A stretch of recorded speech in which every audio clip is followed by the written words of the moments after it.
Dear brothers and sisters, helpless justice. The world of today pays homage to the devil. Everyone would like to live at the expense of the another. Moreover, the era of the latest technologies elevates privileged and weak individuals. No one is the architect of their own fate. We say, let God's will be fulfilled. But in history, enlightened minds have spoken out for justice. The latter must occur even if the world were to collapse because of it, said Ferdinand I Habsburg, Holy Roman Emperor. Justice must become a custom, it must enter into habit. Real human activity must become rational action. The state must have a rational organization. And only this makes the will of individuals a truly just will, said Georg Wilhelm Friedrich Hegel. Justice may be an attribute of things. In the encyclical Laborem Exercens, John Paul II mentioned the principle of the universal use of goods. Do I already know what my duties are? The just distribution of the fruits of the earth and human labor is not ordinary philanthropy. It is a moral obligation. For Christians, this duty is even stronger. It is a commandment. It is about giving back to the poor and to the people what belongs to them. The universal destination of goods is not an ornament of Catholic social teaching. It is prior to private property, Pope Francis noted. Where there is a lack of social solidarity based on the principle of justice, it is difficult to expect citizens to defend liberal institutions, the principle of checks and balances, or the separation of powers. At the same time, there can be freedom without justice, and this is the fundamental cause of wars in today's world. People want to be free from discipline, and in particular, they want to be free from any dependence on divine justice. It is indeed interesting that our Lord never praised those who sought freedom without justice. He never said, blessed are those who hunger and thirst for freedom, but blessed are those who hunger and thirst for justice. And blessed are those who suffer persecution for justice' sake, for there is the kingdom of heaven. Let us therefore, in the name of God, stop talking about freedom until we decide why we want to be free. While the whole world is crazy about freedom, let us unfurl the flag of justice, and then we will be free. Justice means that everyone does the one thing for which they have the greatest innate abilities. According to Socrates, every citizen should do one thing that for which he would have the greatest innate dispositions. The classical definition of justice comes from the Roman jurist Ulpian, according to whom justice is the constant and unchanging will to grant everyone their due right. In Latin, justitia est constans and perpetua voluntas jus suum cuique tribuere. And if a human being emerges, then we immediately deal with freedom. Here I would connect justice with the staggered responsibility, with Aristotle's theory of responsibility, which can be recreated or constructed based on his analysis of what is voluntary and or involuntary. Are we responsible? Responsibility is a response to values, that is, a positive consideration of the analysis of what is voluntary or involuntary in the world, with the best possible adequate response to the existing relationships. I am afraid of a world without values, without sensitivity, without thinking. A world in which everything is possible, because then evil is most possible, stated Richard Kapuscinski, Polish writer. Responsibility is the reliable fulfillment of one's duties, keeping one's word, caring for the common good and preventing evil, as well as being ready to bear the consequences of one's own choices and behaviors. Elsewhere, I have developed in this context the implications of Paul Ricoeur's narrative concept of identity. Narrative construct the character's identity, what can be called his or her narrative identity, in constructing the identity of the story being told. The story's identity creates the character's identity. Testimony requires interpretation because of the dialectic of meaning and event that cuts across it. The text is a limited field of possible constructions. Narrative identity participates in the movement of the story, in the dialectic between order and disorder.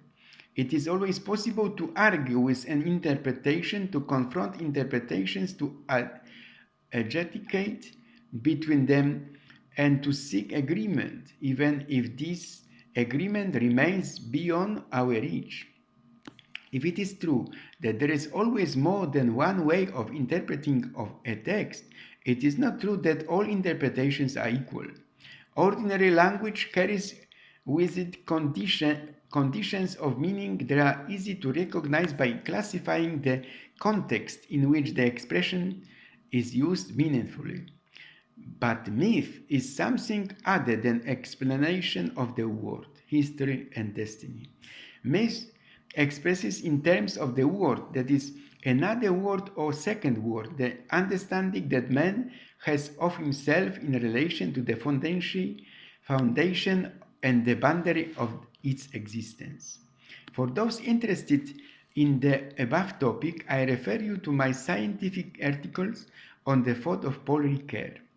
Here, I will touch on the issues of the consequences of human choices and the fluidity of time based on the film based on the book by Gabriel Marquez, 100 Days of Solitude.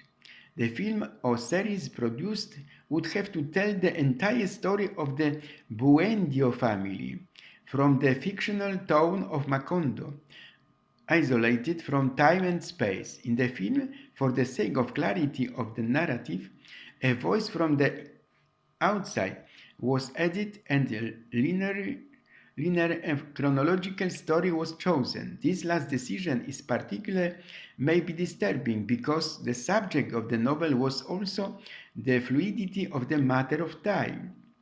Events overlapped, the past was galloping towards the future was retreating behind the present, and so on and so forth. Another difficulty that the platform producing the film had to face were the plot traps, fragments of the book that were inconvenient for a company positioning itself as a vanguard of social justice in the media. Marquez writes in a chronicle and lukewarm way about incest and pedophilia, but for the Buendio family, marriage between cousins or an adult with a child after the first period is almost natural, although they also talk about fear of punishment for these sins. The deep symbolism and metaphors of the novel are also not obvious. 100 Years of Solitude, as the main representative of magical realism, constantly intersperses reality with myth. History overlaps with legend. Subjective perception of the world clashes with the objective. Spirits communicate with the living. Everything comes full circle. Of course, the novel can be read drawing only from the plot level, but if Netflix decided to strip the work of meaning, it would be a wasted opportunity and forgivable mistake. On the other hand, Marquez's main requirement was met, that the masterpiece he's created should not be torn out with its roots from its homeland. It will probably be impossible, especially for viewers outside of Latino culture, to understand the full range of references and context without additional reading, but so was the book itself, which is loaded with them. The Netflix series, like the novel, focuses on the tragedy contained in the title because the entire Buendio family suffers the torment of loneliness, often emotionally, spiritually, waiting for this vicious cycle to be broken. Justice is fair, impartial treatment and evaluation. During the election campaign, United States President-elect Donald Trump pledged to impose a new universal tariff of 20% of all import from all countries. By abandoning the universal income tax, Trump is betting on revenues generated by radical tariff proposals. But who will pay Trump's tariffs? Here's a case from Poland's backyard. Police department in Warsaw have filed a motion with the prosecutor's office to issue an arrest warrant for former Deputy Minister of Justice Marcin Romanowski. The case concerned irregularities in the spending of funds from the Justice Fund during the role of the United Right Party. In Poland, in 2022, the legislature reduced the tax rate in the first tax bracket from 17% to 12%. Income tax is regulated and at the rate of 12% on income up to Polish zloty 120,000 and 2% on the excess income above this amount. And what is more just than defending yourself? What is more beautiful than helping friends? Ukrainians would say here, the sole and real goal of our uprising is to regain independence and establish in our country an order based on Christian love, on respect for law and all justice. The idea of nationality is so powerful and makes such a rapid progress in Europe that nothing can defeat it. Because justice is still dying every day, at this moment, as I speak to you far and near, almost on the threshold of our homes, someone is constantly killing it. Every time it dies, it is as if it had never existed for those who believed in it, for those who expected what we all have the right to expect, justice, simply justice. Not the kind that dons theatrical robes and confuses us with flowery, empty legal rhetoric, not the kind that allows itself to be blindfolded so as not to see how the scales of its weight are manipulated, and not the kind that the sword always cuts more in one direction than the other, Jose Samarago would say. And the height of injustice is to be considered just when you are not. And what did Karl Marx say? What you bourgeois consider to be right or just is of no importance. What matters is what is necessary and inevitable in a given system of production. Quote end. The pursuit of complete absolute justice is one of the greatest and most dangerous dreams of man. It is safest to realize that justice is impossible outside of love, and therefore against man, and everyone is a man, both communist and bourgeoisie, and nationalist, and a Pole and a Jew, noted the harassed Jack Curon. Today the norm is people like you and the lunatics have no fight to fight for justice, have to fight for justice. Justice does not mean that everyone gets the same, and one would say justice means that everyone gets what they need. If the wicked do not fear the one who administers justice in the name of the king, then you have chosen the wrong man, wrote George Martin. I am not interested in the law, I am interested in justice, shouted Adolf Hitler. Respect for justice should be cultivated not for the law. These are the words of Henry David Thoreau. Let the world perish as long as justice is done. So expressed Aurelius Augustine of Hippo, a saint of a Catholic Church. Never have two crimes led to one justice, claimed Jacques London. And we have at least two crimes in the world now, the war in Ukraine and the war in the Holy Land. Justice resists all changes. There is no legal certainty in Poland. Recently, even the president had no choice. Justice is the second great task of law, but the first is legal certainty, peace. It is about the implementation of social justice, about a society that cares for the good of the lowest classes. By good, we mean here the practical possibility of realizing the formal human rights to a dignified existence. Someone said good intentions and memory are like changeable individuals, invariably wandering. What kind of justice can we count on during World War II? 6 million Jews, over 6 million Poles, and 27 million Russians were deprived of their lives. Never again war. Never war again.